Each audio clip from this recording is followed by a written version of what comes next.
Morning students, welcome in online class 7th class. आज हम chapter 2 नए राजा और उनके राज्य के चोल राज्य के बारे में अध्ययन करेंगे। इसके पहले हमने धन के लिए युद्ध और प्रशस्तियां और भूमि अनुदान के बारे में पढ़ा था। ठीक है, आज हम पढ़ेंगे चोल राज्य।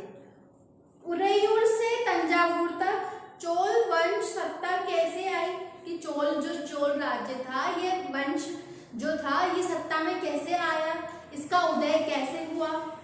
कावेरी डेल्टा में मुट्टियार नाम से प्रसिद्ध एक छोटे से मुखिया परिवार की सत्ता थी। वे कांचीपुरम के पल्लव राजाओं के मातहत थे।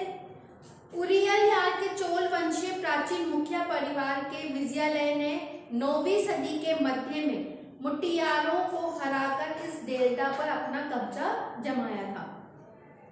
उसने वहां तंजावुर शहर और निशंभुसुदीन देवी का मंदिर बनवाया। विजयालय के उत्तराधिकारियों ने पड़ोसी इलाकों को जीता और उसका राज्य अपने क्षेत्रफल तथा शक्ति दोनों रूप में ही बढ़ता गया।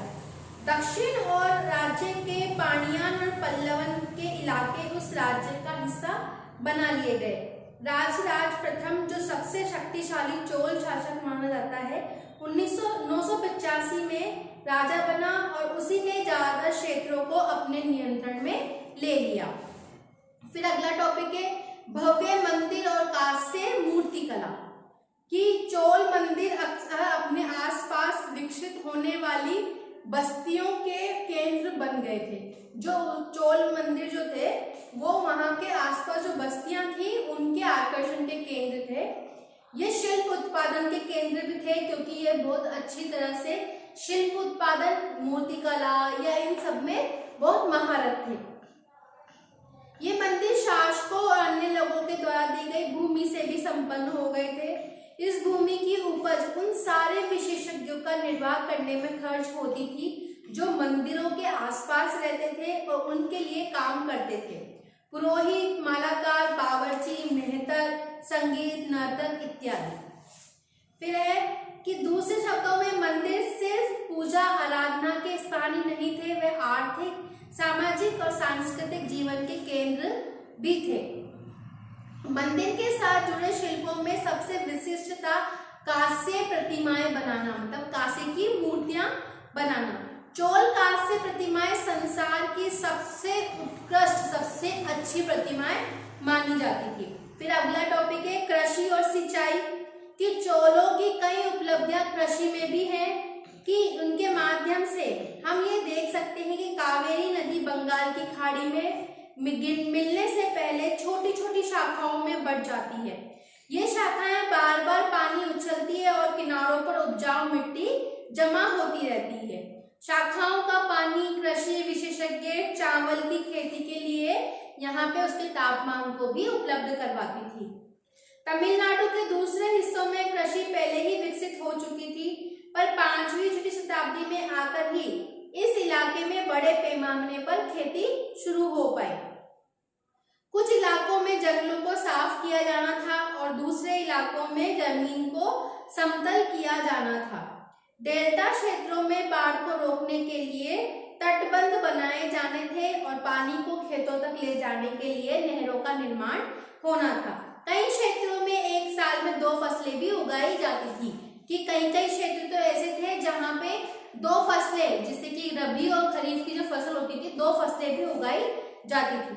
कई जगहों पर फसलों की कृत्रिम रूप से करना था, कि कई जगहों पर तो फसलें कृत्रिम रूप से भी की जाती थी, कि कृत्रिम तरीके अपनाए जाते थे। सिंचाई के लिए नई पद्धतियां अपनाई जाती थी, कुएं खोदे जाते थे और बारिश के पानी को इकट्ठा भी किया जाता था। इन कामों की देखरेख तय करना, पानी का बंटवारा कैसे किया जाए, ये सारी गतिविधियां गांव के रहने वाले लोगों ने इस गतिविधियों में भी अपनी सक्रियता को दिखाया है। फिर है साम्राज्य का प्रशासन। कि साम्राज्य किस प्रकार संगठित था। किसानों की बस्तियां जो उर कहलाती थी, सिंचित खेती के साथ बहुत समृद्ध हो गई थी।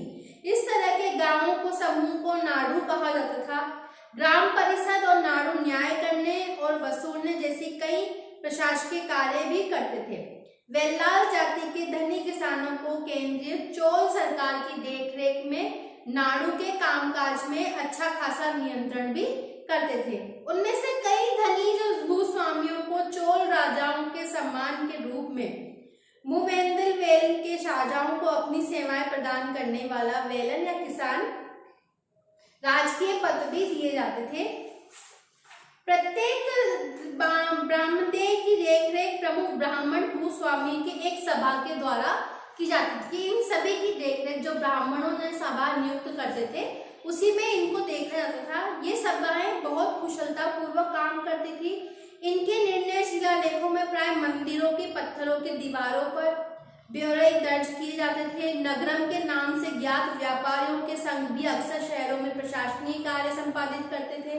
तमिलनाडु के चिंगलपुर जिले के उत्तर मेरूर के प्राप्त अभिलेखों में इस बात का सविस्तार वर्णन है कि ब्राह्मणों की सभा का संगठन कैसे करना है और यहाँ पे छोटे लड़कों को हर समिति के लिए एक बार टिकट निकालने के लिए भी कहा जाता था। ठीक है, आपका ये चैप्टर खत्म है।